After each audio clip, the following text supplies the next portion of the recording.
Setelah beberapa tahun Intel mengeluarkan lini prosesor yang bisa dibilang kurang worth secara price to performance, sampai banyak yang bilang kalau Intel kurang inovatif lah, atau ada juga yang bilang Intel terlalu kapitalis lah, ya banyak lah omongan tentang itu.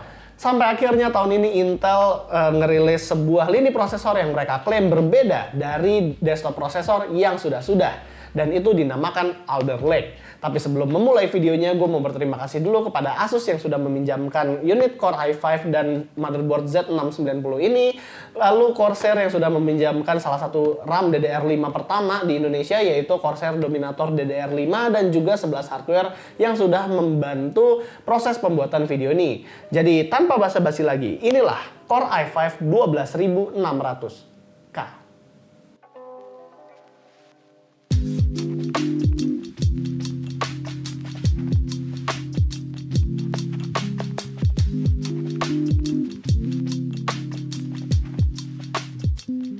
Sebelum membahas produknya, gue mau recap sedikit tentang Alder Lake. Jadi Alder Lake adalah line-up prosesor generasi ke-12 dari Intel yang menggunakan fabrikasi Intel 7. Proses fabrikasi yang bernama Intel 7 atau Intel 7 ini sebenarnya masih memakai 10 nanometer, namun sepertinya dinamakan demikian seakan-akan memberikan kesan kalau 10 nanometernya itu setara dengan 7 nanometer tim merah. Intel menyebutkan kalau cara prosesor Alder Lake bekerja itu sudah berbeda. Alder Lake yang sekarang mempunyai performance core dan efficiency core seperti halnya SoC yang ada di gadget-gadget kita. Jadi ketimbang Intel menaruh semua performance core di dalam satu prosesor seperti yang sudah-sudah, sekarang Intel membaginya menjadi dua, yaitu ada performance core dan efficiency core. Kalau buat penamaan di Alder Lake, performance core Intel akan dinamakan Golden Cove dan efficiency core-nya dinamakan Gracemont. Nantinya performance core dan efficiency core ini akan menangani program-program yang berbeda di mana pengaturnya itu ada di dalam prosesornya juga yang dinamakan Intel Thread Director. Namun, scheduler ini akan bergantung dengan OS yang digunakan. Masalahnya, pengatur atau scheduler tersebut hanya ada di Windows 11 dan tidak ada di Windows 10. Jadi pastiin kalau kalian mau beli Alder Lake, komputer kalian juga harus diupdate ke Windows 11. Untuk yang launching kali ini, Intel punya 3 SKU yang hadir, yaitu Core i5, Core i7, dan Core i9. Di sini terlihat kalau Core i5 sebenarnya punya total itu 10 core, tapi dipisahkan antara 6 core performance dan 4 core efficiency core. Sama seperti lini-lini lain seperti Core i7 dan Core i9-nya itu pada dipisah-pisah. Mungkin beberapa dari kalian ada yang nanya, itu Core i5 kok core-nya 10, kenapa thread-nya cuma 16? Itu dikarenakan performance core jalan di hyperthreading, sementara efficiency core itu tidak. Menurut gue ini menarik banget karena sampai sekarang baru Alder Lake inilah yang mempunyai dua macam core di dalam prosesor desktop. Karena sebelumnya juga pernah ada, tapi itu di laptop dan itu fokus efisiensi bukan ke performa. Di Alder Lake pula terlihat kalau di sini power draw-nya itu terbilang sudah jelas, jadi bukan tulisannya itu TDP lagi, tapi sudah base power alias power minimumnya, dan power draw max-nya itu mereka info jelas berapa. Nggak lupa, Alder Lake juga prosesor pertama yang mengenalkan support dengan teknologi PCIe Gen 5 dan juga DDR5. Oke lah, sekarang kita akan masuk ke Core i5 12600K-nya. Jadi Core i5 12600K mempunyai 6 performance core dan 4 efficiency core. Untuk 6 core-nya ini hyperthreading dan efficiency core-nya tentu tidak, jadi total ada 16 thread. Maksimum turbo power-nya ada di 150 watt, dan di sini kita melihat adanya penambahan L3 cache dari generasi sebelumnya. Masuk ke unboxingnya, ya tipikal Intel, mereka nggak mengikut sertakan HSF cooling, jadi kalau kita beli prosesornya, kita wajib juga harus beli cooling buat prosesor ini.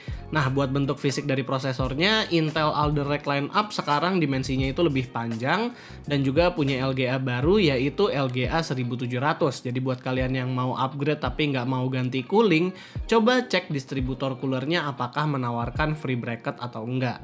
Testbed kami menggunakan motherboard ROG Z690E Strix DDR5, cooling ROG Ryujin 2 360mm yang memakai bracket LGA 1700, GPU-nya menggunakan Radeon RX 6800 TUF Gaming, dan RAM-nya Kami menggunakan salah satu RAM DDR5 pertama di Indonesia, yaitu Corsair Dominator Pro 32GB DDR5 5200, dan di pengetesan kami ini kami akan menggunakan profil XMP1 di 5200 MHz. Pengujian kami akan dimulai dari Cinebench R15 dulu, dan sebenarnya kami tuh sempat ngetes di Windows 10 loh.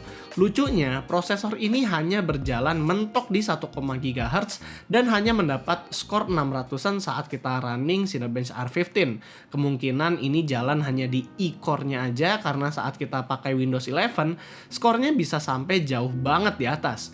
Ini membuktikan kalau memang ada beberapa aplikasi yang tidak optimize untuk Alder Lake apabila kita masih menggunakan Windows 10. Lalu, kalau misalnya di Windows 11 udah bener, apakah frekuensinya sudah sesuai dengan yang ada di spesifikasi? Kalau kita melihat dari HW Info atau Armoury Crate, sesuai dengan klaim yang ada di spesifikasi, saat single core test, frekuensinya itu bisa sampai 4,9 GHz di single core aja, dan kalau multi-core-nya itu bisa sampai 4,5 GHz all core, sementara efisiensi core-nya ditahan sampai 3,6 GHz saat full load. Ini membuktikan kalau spesifikasinya itu benar semua. Lalu bagaimana dengan perbandingannya? Kalau kita compare skor Cinebench R15 ini dengan beberapa prosesor high performance lain, daripada perbandingannya dengan Ryzen 5 5600X, gue ngerasa kalau prosesor ini lebih cocok kalau perbandingannya itu dengan Ryzen 7 5800X, karena skornya itu mirip-mirip. Skor dengan perbandingan angka yang lebih jauh juga bisa kita temukan di Cinebench R20, di mana single core i5-nya itu bisa mencapai 740-an, ataupun Cinebench R23 yang angkanya sudah mulai masuk ke 10 ribuan. Jarak antara core i5 Alder Lake dengan beberapa CPU tim merah jadi makin jauh. Selain Cinebench, kita juga membandingkan skor V6 di Firestrike dan mendapatkan skor yang bahkan ngalahin core i9 10th Gen punya Intel. Tentunya kita juga mencoba beberapa game yang CPU bound seperti Far Cry 5 dan Far Cry 6. Di sini terlihat kalau Far Cry 5 di resolusi 2K pun bisa sampai 100-an FPS, dan Far Cry 6-nya bisa sampai puluhan FPS, dan itu juga udah termasuk tinggi karena Far Cry 6 adalah game yang masih termasuk baru. Dan kalau kita melihat frame rate game yang GPU bound, di sini terlihat kalau Core i5 Alder Lake juga tidak bottleneck dengan RX 6800 karena frame rate dari Red Dead Redemption 2 itu bisa sampai 80-an. Jujur keren banget kalau Intel memang membuat standar performa prosesor middle budget itu segini, karena kalau misalnya kita lihat sekarang prosesor middle budget harganya sudah naik. Nah, pertanyaannya adalah bagaimana kita bisa menjustifikasi harga tersebut dengan performanya. Sayangnya kita nggak bisa membandingkan prosesor ini di gaming performance dengan beberapa CPU lain karena VGA dan RAM-nya itu berbeda, apalagi RAM-nya ini jalan di frekuensi yang kita nggak pernah sentuh sebelumnya. Selain pengujian gaming, kita juga mencoba beberapa aplikasi produktivitas. Di sini contohnya adalah Adobe Premiere Pro, dan ternyata kita mendapatkan hasil render time yang sangat singkat. Video 5 menit 4K hanya memakan waktu render sekitar 1 menit 30 detik aja. Bener-bener singkat kalau mau dibandingkan dengan Ryzen 5 5600X ataupun Ryzen 7 5800X. Hampir nyaingin Ryzen 9 59X tapi nggak sampean. Oke, cukup tentang performanya. Bagaimana dengan suhu dan power draw-nya? Kita di sini ada beberapa pengetesan. Yang pertama adalah saat idle, CPU ini hanya memakan daya sekitar 15 watt di frekuensi 0,5 GHz dan suhu idle 35 derajat Celcius. Sementara full load kita menguji dengan loop blender selama setengah jam sambil CPU-nya jalan di performance core itu 4,5 GHz dan efficient core 3,6 GHz. Suhunya kita mendapatkan paling mentok itu di 70 derajat Celcius, dan power draw-nya antara 125 watt dan kadang-kadang jatuh ke 115 watt. Sementara untuk main game suhunya stabil di 43 sampai 44 derajat Celcius, walaupun itu sudah jalan 4,5 GHz sampai 2,2 GHz dengan waktu yang cukup lama. Dan saat melihat konsumsi dayanya, gue kaget kalau ternyata konsumsinya itu hanya sekitar 50 watt aja. Ini membuktikan kalau ternyata power draw CPU-nya hanya akan jalan di 100 watt lebih kalau sudah dipakai aplikasi produktivitas seperti Adobe Premiere Pro ataupun Blender di waktu yang lama. Untuk gaming, power draw-nya masih aman lah. Dan juga kalau kita ngomongin suhunya ini adem banget. Bahkan memberikan ruang buat kita kalau misal mau overclock. Sayangnya di pengetesan kali ini nggak ada yang namanya case overclock karena dikejar waktu tayang. Semoga aja nanti ke depannya kita masih ada waktu untuk ngupload video lagi. Oh iya, nggak lupa, tadi yang gue bilang full load itu bisa di 70 derajat Celcius, itu hanya di P-Core ya, performance core aja itu yang 70 derajat Celcius. Kalau misalnya efficiency core-nya paling hanya sekitar 51 derajat Celcius dan itu udah mentok. Dan jadi kesimpulannya, apakah Core i5 12600K ini worth it? Kalau kita ngelihat di pasaran, banyak yang posting di Tokped kalau Core i5 ini dihargain 6-6,3 juta. Sementara di harga segitu, ada pula Ryzen 7 5800X yang performanya mirip-mirip sama ini. Cuman kalau misalnya dibilang soal gaming ya kencangan ini sih, itu lebih ke aplikasi produktivitas lah. Tapi dengan TDP yang lebih rendah ya si Ryzen 7-nya ya.